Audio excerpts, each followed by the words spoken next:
So last night, I'm at my mother's house looking through a box of old photos that I didn't know existed for about 3 hours. And I came across a picture that, like I said, I had no idea these pictures existed. Pictures of like baby pictures and grade school pictures and high school pictures. My parents' house burned when I was in my mid 20s, and I thought most of those pictures were gone. So coming across these pictures, being able to look through them was pretty awesome to begin with. But I came across one that just blew my mind. It was a picture of my grandmother holding me while I was getting my first haircut. Our barber's name was Johnny Harp. He was down in West Utica. And I don't know, I'm not going to lie. There were like 3 of these pictures of me getting my first haircut. I was about this big, really. All right, maybe this big. My grandmother was holding me. Johnny Harp was standing there, cutting my hair. You can see his name in the window of the front of the barber shop behind him. It was just awesome. Brought a tear to my eye. My mother saw it. I won't deny it. And now I'm going to explain why it brought a tear to my eye. I'm going to read a story out of my second book, Carp Are Jerks, which incidentally is my least selling book out of the 3. And I know why it is. Right there, carp. People see the title and they're like, I don't want to read a book about fishing for carp. Well, you're about to find out, and then you can spread the word for me that Carp Are Jerks is not a story about fishing for carp any more than Reflections of a Fly Rod is, or Not All Trout Are Geniuses is, or about fishing for any specific fish, for that matter. I don't think I write about chasing any specific fish. Even when I write a story about fishing for trout, or pike, or bass, or carp, it's not really what I'm writing about. So here you go. This is for Johnny Harp. Chapter 14 in Carp Are Jerks. It's called Haircuts. It wasn't that I was trying to make a statement by not cutting my hair, but I hadn't cut it since maybe June, probably close to 6 months. I simply hadn't cared to. Whiskey and self-loathing had pretty much taken up any time that could have been allotted to a haircut. And really, the only reason I'd cut it for the past 17 years was because Holly didn't like it long. I wasn't living to someone else's standards anymore. But I guess even not trying to make a statement ends up making a statement in the end. And if you're lucky, eventually the whiskey runs out. The long bushy sideburns exploding from under my ball cap and the unruly hair covering the back of my neck must have made some type of a statement, because everyone at work kept asking when I was going to get a haircut. They weren't coming right out and saying you look like shit, but I could tell they were thinking it. I didn't care, which I suppose was the statement being made in the end. And then the morning came. I woke up and realized that wearing a ball cap just wasn't cutting it anymore. I was constantly tucking hair under my hat, trying to get it off my ears, and I needed to move on, move forward. I was going house hunting, but first I needed to clean up a bit. I hadn't been in a barber shop in probably 15 years. An electric razor, a number 2 on the sides, and a number 3 up top had been the extent of my monthly hair maintenance. Why? Well, because I didn't have to do anything to it. Less time combing your hair on an early Saturday morning means faster out the door and faster to the fish. It's simple angling logic. One of my ex-wife's hairdresser friends had always done it because she could keep the back straight. I walked into the Gentleman's Corner barber shop and found myself sitting in a seat at the far end.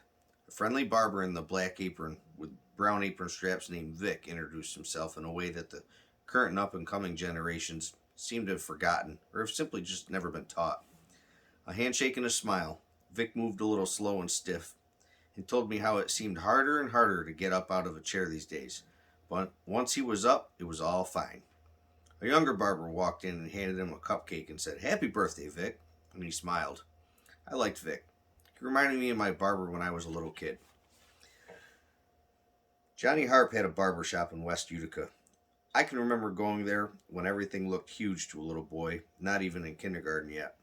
When you looked up at everything and everyone else looked down to you. You know, those times when you thought everything seemed so much bigger. But looking back now, you realize that you were just that small. It wasn't so much Harp's barbershop and the red, white, and blue barber pole outside that I look back so fondly on, as the candy store next door and the rope licorice I usually got after a haircut. Johnny usually gave my mother some change for me to get some candy. He wasn't just our barber, he was a friend of the family. Sometime later, Johnny Hart moved his shop a couple blocks up onto Whitesboro Street, only a block or so from my grandparents' house, and I was allowed to walk to the barber shop on my own as I got a little older. I laugh about that today because the neighborhood has changed quite a bit. I'd never dream of letting my 12-year-old walk that street any time of day. Things change. Memories remain. I've always credited my grandfather for my love of fishing, but sitting in Vic's chair, his hair fell to the floor all around me, I started to remember Johnny Hart, how he could carry on a conversation with anyone, even a little 4-year-old boy, and how I never heard a single bad thing about him. But more importantly, I remembered a specific day. He pulled up in an old gas-guzzling 1970s something car and lifted a brown metal tackle box and cane fishing pole out of the trunk. I don't remember what he said. I was preoccupied with doing something in the dirt. Probably playing with some toy, a Matchbox car or Star Wars figure. I can only imagine. The car was big and brown, maybe green. I can see him getting out and walking to the trunk, and my father sticking a shovel in the ground and walking over to the car. They talked, I played. When Johnny left, my father brought the tackle box and fishing pole over and set them on the ground. I remember him saying that Johnny said he couldn't fish anymore and that he'd given them to us. Later at the dinner table, I can still hear my parents talking about Johnny being sick. And probably the first time I ever heard the word cancer and it sticking in my head. It didn't mean anything to me. It's quite possible that back in the early 80s, cancer wasn't such a common word.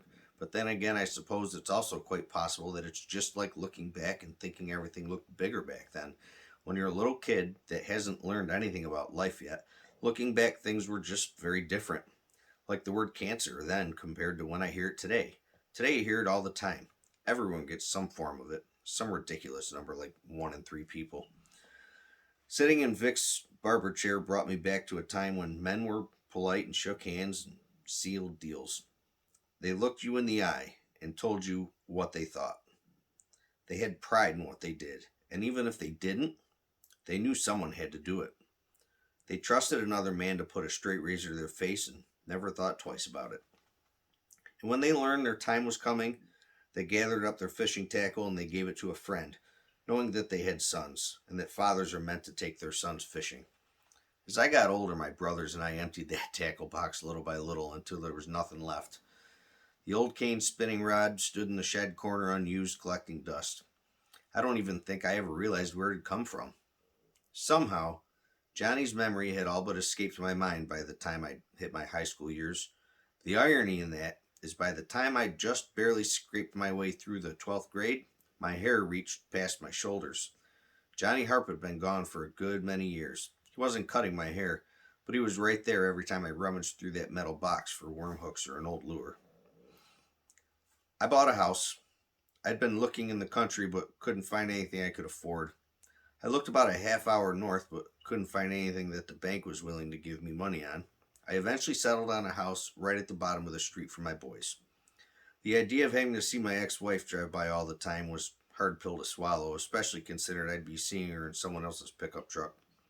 It sounded like an old country song to me, I know. The upside was that Jake and Carter could jump on their bikes and be at my house in about a minute. And that was hard to dismiss. Plus, I was just down the street from Chris and Kelly, not to mention, there was still the creek out back.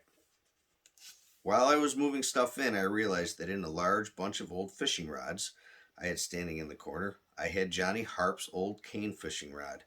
I hung it on the wall, separate from the others. Likewise, while setting up my collection of old tackle in a display cabinet, I realized that an old red and white wooden fishing lure that looks like it was meant to slightly imitate a swimming mouse silhouette came from that old tan tackle box he left with us.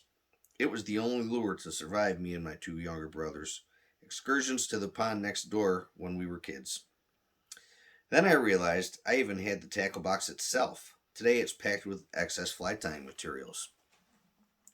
I didn't think that any of it was supposed to be some kind of a sign or a wake up call or something, nothing like that. But it was good to look back fondly on someone I'd all but forgotten with sudden vividness.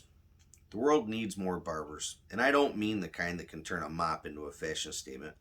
I mean the kind that will look you in your eye when they shake your hand, talk to you like an old friend when you're in their chair, and give a little kid their tackle box when they find it's their time to move from this world.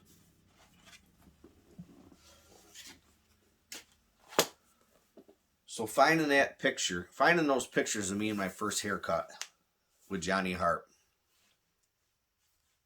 hit me pretty hard, and it's exactly why I write. Everybody's got stories to tell. I've come to find out that apparently I can tell a decent story. So I'm going to tell them. Maybe other people relate to them. That old cane bait casting rod of his is hanging on the wall in my dining room. And that red and white wooden lure that I talked about having still, the only one to survive, it's in a cabinet out there.